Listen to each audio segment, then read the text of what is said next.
Yo, what's up? Welcome back to another episode of The Sauce. What a rough 6-day patch here. If you rewind back to last Saturday, I went 6-0 in college football. Everything was great. Everyone was pumped. Then I have a bad NFL Sunday. I did win the 49ers on Monday, but then I lose SMU Wednesday, lose the Broncos on Thursday night.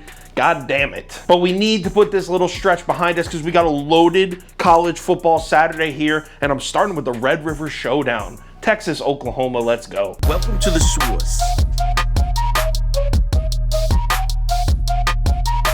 The Sauce. Sauce. Hey, get the sauce. All right, so technically this is a road game for Texas, but it's played at the Cotton Bowl at a neutral site, so that doesn't matter. Line opened up Oklahoma plus 6.5. All the early money's on Texas. 92% of the early money on the Longhorns as of Monday morning. Check this line movement out, though. So the money stays on Texas all week, right? When the quarterback injury news dropped, which we'll get to in 1 second, the line moved from 7 up to 9. And when it did, we get a little bit of a Oklahoma money burst coming in. And then they drop it down from 9 down to 8.5. We're looking at Oklahoma plus 8.5 as of Friday night. So let's cap this game. If you subscribe to this channel, you already know the first step. We're running the numbers through the spreadsheet. According to the model, the line for this game should be Oklahoma plus 2.52. So a 6-point lean on the Sooners, but like I've said in the past, the model doesn't account for injuries, and the Oklahoma's playing without their quarterback. All right, let's break down this matchup, and how about we start with just 2 quick little trends. I know a lot of people don't like trends. I'm not crazy about them either. In the last 13 Red River Showdowns, Oklahoma is 10-3. But in the last 10, Texas is 7-3 against the spread. So the Longhorns have been covering. This will, however, be the first time Texas is favored in the Red River Showdown since 2009. So 13 whole years since the last time Texas was the favorite here. So I think we should start by figuring out who's playing quarterback for these teams. When I first capped this game, I didn't think Quinn Ewers was going to play for Texas, but now it looks like from what I'm reading, he is going to play. So for this video's sake, we're going to assume Quinn Ewers is under center for Texas in this game. Now on the Oklahoma side, it's looking like a different story. Dillon Gabriel left last week's game with a head injury. I think he might have been concussion protocol. I'm not sure. He went to slide and got a really, really nasty looking hit. I don't think he's going to play. Venables is giving all kinds of weird messages out. Now he's saying we're going to have all 3 quarterbacks rotate reps for Oklahoma, which doesn't even make sense. If Dillon Gabriel's healthy and cleared to play, why wouldn't you want him on the field? He's like your whole offense. So we're assuming Quinn Ewers plays, Dillon Gabriel doesn't. That's what we're going to assume, and I think that's what's going to happen. Now, I wasn't as concerned about Quinn Ewers because honestly, him being in the lineup for Texas doesn't change the handicap for me too much, because Hudson Card was playing well. I mean, look at Hudson Card's numbers as a starter this year. 923 yards, passing 6 touchdowns. He does have 1 interception in the Texas Tech game, but other than that, he played really well in that game. Texas defense lost that game, not Hudson Card, that's for sure. So I'm handicapping this Texas team the same, regardless of who's at quarterback. Oklahoma, entirely different story though. Look for the Oklahoma Sooners drives last week after Dillon Gabriel was knocked out of the game. Ready?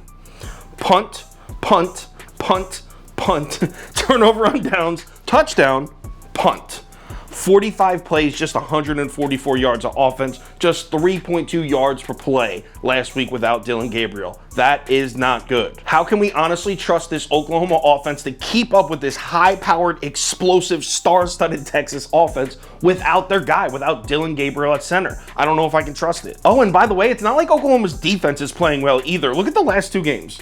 Kansas State put up 41 points and 509 yards of offense on Oklahoma. Wow. TCU put up 55 points and 668 yards of offense on Oklahoma. Texas offense is better than both those teams. TCU ran for 361 yards on Oklahoma. 361 on 8.8 yards a carry. What? Do you want to know who has the best running back in college football? Texas. Bijan Robinson is going to have an all-you-can-eat buffet on this Sooner defense. Look, I like Brent Venables. I like the hire, and I truly think he's one of the better, maybe one of the best defensive minds in college football. But we're going to need another year or 2 before we start seeing progress because this defense just isn't good. I want to bring up the FEI numbers. If you watch this channel, you know I love schedule and situation-adjusted analytics. Love that shit. Check these out. So Oklahoma's offense is 6th in OFEI. Texas is 10th. So both elite offenses according to the numbers. Defensively, Oklahoma 57th, Texas 22nd. Now, some of you may look at those numbers and be like, oh, Oklahoma's 6th ranked offense getting 8.5. I'm all over that. I'm taking the points. But hold up, keep in mind, these numbers are based on Dylan Gabriel playing quarterback. He's probably not. And this 6th ranked offense is not going to look like the 6th ranked offense. Also, let's give some props to the Texas defense. They've been really good against the run this year. In fact, Alabama is basically the only team that was able to efficiently run the ball on Texas. Look at these numbers. Look at these rushing numbers against Texas defense here. West Virginia, just 2.0 yards per carry. Texas Tech, 3.4 yards a carry. UTSA, which has a great running offense, 3.2 yards a carry. If Oklahoma can't run in this game, that means the ball's going to be in Davis Bevel's hands or that freshman's hands who's never played a snap. I don't even know his name. I didn't write it down in my notes, but they have a freshman that's getting first team reps. It's going to be one of those guys' hands to keep up with the Texas Longhorn offense. I'm on the Longhorns here. I'm laying the points. It sucks to be on the heavy public side, but I truly think this is the right side to be on. I don't see how Oklahoma's defense makes stops in this game, and I don't see how Oklahoma's offense with Davis Bevel or a freshman at quarterback keeps up with Texas. I just don't see it. Give me Texas minus 8.5. If anything changes with this bet, I'll let you know on Twitter, so give me a follow there if you're interested.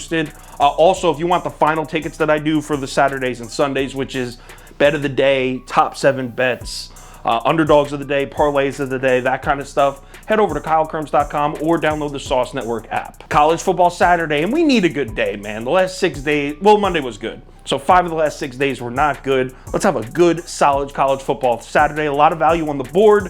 I'll talk to you on Twitter.